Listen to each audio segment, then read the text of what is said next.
जय जगन्नाथ बंधुगण Leena and Sunny blog को आपण मानक स्वागत। बंधुगण माता वृंदावती को आपण माने ही दुईटी जिनस अर्पण कर दियंतु जहा द्वारा कि स्वामी स्त्री मध्यरे कौनसी दिन कलह सृष्टि हेब नहीं एवं आपणक दाम्पत्य जीवन सदा सुखमय हेब। बंधुगण नारी केवे विधवा होई न थाए, निबिड़र सहित भल संपर्क रहिब एवं स्वामी स्त्री मध्यरे भल पाइबा बढ़िब एवं स्वामी केतेबेले अकाल मृत्युर वियोग घटे नहीं। सदाबेले नारी सधवा होई रही थाए। बंधुगण तुलसी माँ वृंदावती पाखरे यही दुईटी जिनिस देवा द्वारा आहुरी बहुत किछि आपण मानकु लाभ होई थाए। से सब कथा मध्य एही वीडियो माध्यम रे आपण मानकु आज मु जणाएबी। तो बंधुगण आपण मानकु अनुरोध मोर वीडियोटी स्किप न करी शेष पर्यंत निहाती देखंतु। आपण माने सब किछि विषय रे जानि परिबे जहाँकि पुराण रे लिखा जाइछि। सठिक तथ्य मु आपण मानक सामना को नहीं आसुछि। बंधुगण प्रथम कथाटी हेउछि आग आमे वृंदावती पाखरे पूजा करिबा ना घरे जे ठाकुर अछंती ताको प्रथमे पूजा करिबा। एसबु कथा शास्त्र रे उल्लेख करा जाइछि। आ गोटे कथा बंधुगण बहुत लोक कहउछंती कि माता वृंदावती को सिंदूर लगाइबा उचित नुहे। ताहाले एही वीडियो माध्यम रे आमे जानिबा माता वृंदावती को सिंदूर लगाइबा कथा कि न लगाइबा कथा, लगैले कौन हुए न लगाइले कौन हुए, सबु सठिक तथ्य मु आज आपण मानक पाखक एही वीडियो माध्यम रे नहीं आसुछि।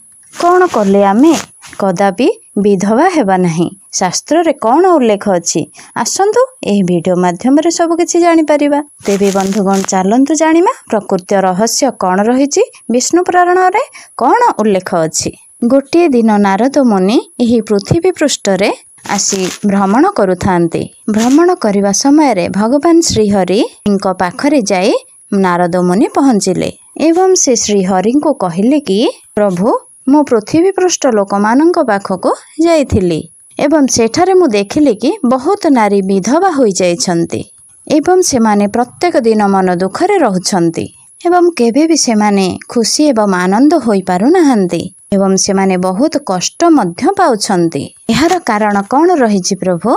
एमिति किछि चमत्कार जिनिस नाही प्रभु जहा करिबा द्वारा कि नारी माने केबे हेले विधवा हेबे नाही। जेते दिन एही धरा पृष्ठ रे बंची थिबे से माने तांको स्वामी को संगरे हस खुशी रे जीवन बिताई परिबे। एही कथार किछि चमत्कार घटना अछि कि महाप्रभु? एही कथा नारद मुनि भगवान विष्णु को पचारिबारु श्रीहरि कहिले कि हमर जेते सब समस्या रहिछि तार मध्य समाधान रहिछि। प्रत्येक समाधान शास्त्र वा पुराण अनुसार रहिछि। एही सब कथा प्रत्येक व्यक्ति जानिबा उचित अटे। एमिति कहि श्रीहरि नारदंको सब विषय रे जणाइले।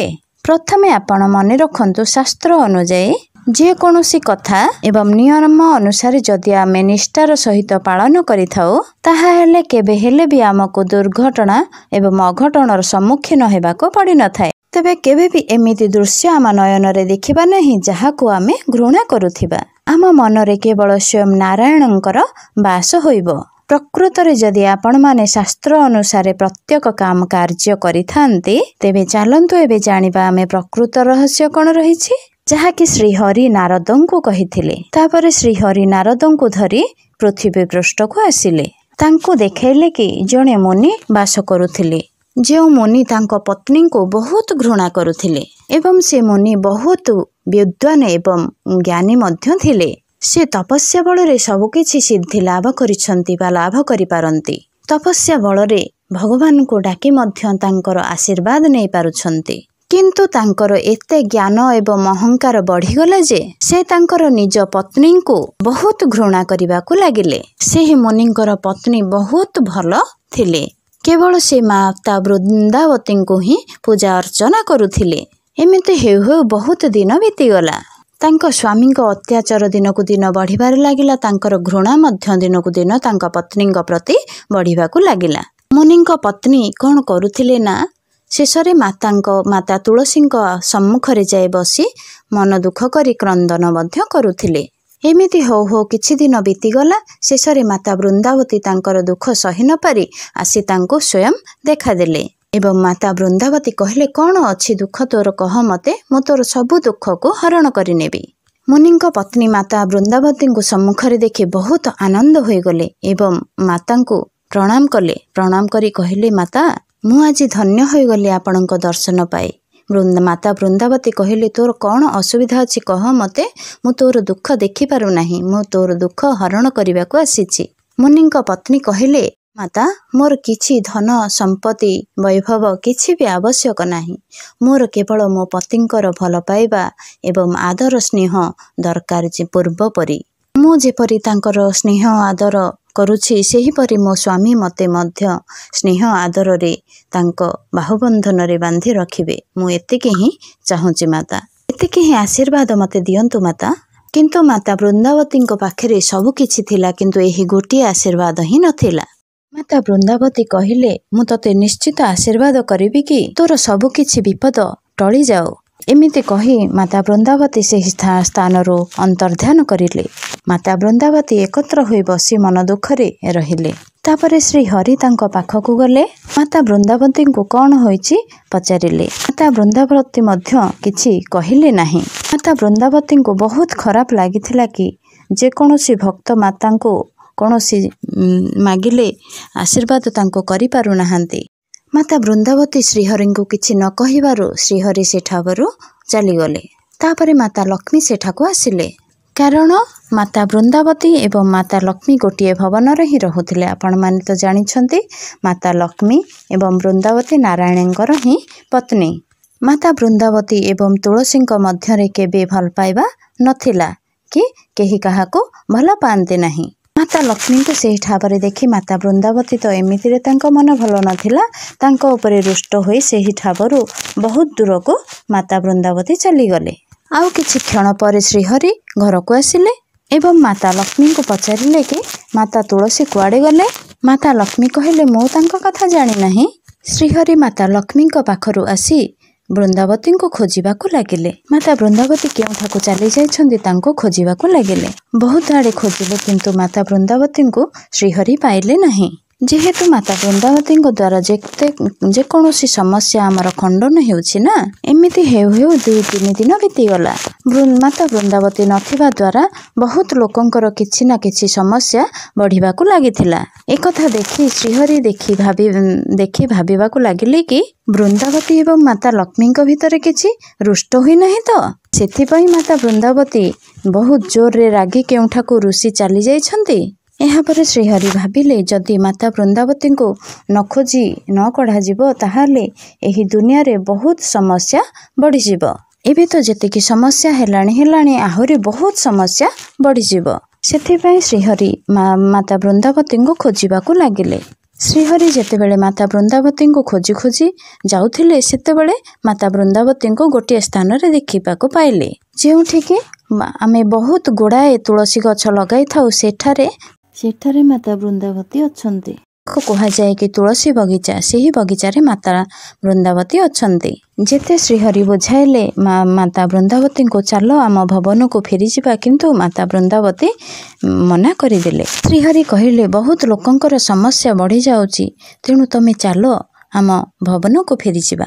ଲୋକମାନଙ୍କର ସମସ୍ୟା ସବୁ ଖଣ୍ଡନ କରିବା। ଯେତେ ଯାହା କହିଲେ ମଧ୍ୟ ମାତା ବୃନ୍ଦାବତୀ ଜମା ଶୁଣିଲେ ନାହିଁ। କାହିଁକି ନା ତାଙ୍କୁ ଗୋଟିଏ ଭକ୍ତ ତାଙ୍କୁ କିଛି ମାଗିଥିଲା, କିନ୍ତୁ ସେ ଆଶୀର୍ବାଦ ରୂପରେ ମାତା ବୃନ୍ଦାବତୀ ତାଙ୍କୁ ଦେଇପାରିଲେ ନାହିଁ। ତାଙ୍କ ସ୍ୱାମୀ କିପରି ତାଙ୍କୁ ବହୁତ ଭଲ ପାଇବେ, ସେହି ଆଶୀର୍ବାଦ ତାଙ୍କୁ ଦେଇପାରିନଥିଲେ।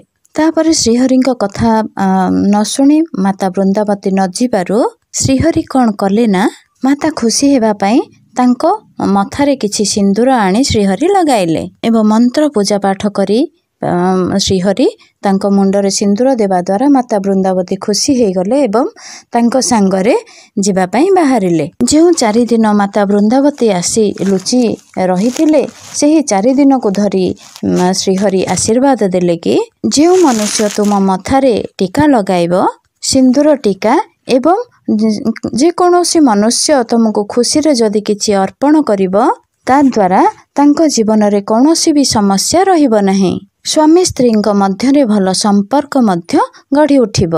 तांको स्वामी स्त्री मध्यरे केबे हेले कलह सृष्टि हेब नहीं, भल पाइबा बढ़िब एवं अकाल मृत्यु जो मानंकु होई थाए से मानंकु अकाल मृत्युरु मध्य रक्षा पाइबे कि नारी माने विधवा हेबे नहीं।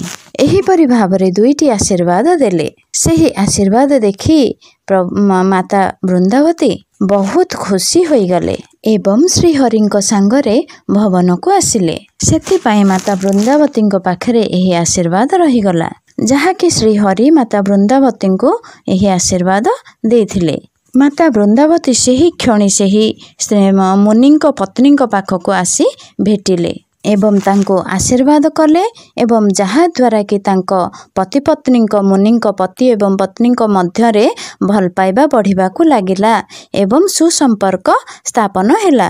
मुनि केबे हेले आउ तांको पत्नी को घृणा कले नाही, तांको मध्यरे भल पाइबा बढ़िबाकू लागिला एवं स्वामी स्त्री संपर्क बहुत निबिड़ होई गला। सेथिपाई जदि आपण माने जेकोसी मनुष्य माता वृंदावती को खुशी करिबा पाई चंदन टीका नहेले सिंदूरर टीका जदि सबुदिन माता वृंदावती को अर्पण करिवे ताहाले माता वृंदावती आपण मानक उपरे संतुष्ट हेबे। एक कथा नारद मुनि इनको श्रीहरि देखाइले एवं नारद मुनि मध्य बहुत खुशी होई गले। सेठारु आसी श्रीहरि को कहिले कि नारद मुनि एक कथा तो प्रत्येक व्यक्ति बा प्रत्येक नारी बा पुरुष एही कार्यटी को करिबा बहुत जरूरी अटे, किंतु से माने काहेकि ए सब करू नाहंती। श्रीहरि कहिले ए सब करिबा द्वारा प्रत्येक व्यक्तिर जेकोसी अघटन दुर्घटना आसुची सब किछि खंडन होई थाए। जेकोसी मनुष्य मध्य शास्त्र को जदि मन ध्यान दे सुनी थांती ताहले बहुत विपद तांकर खंडन होई थाए।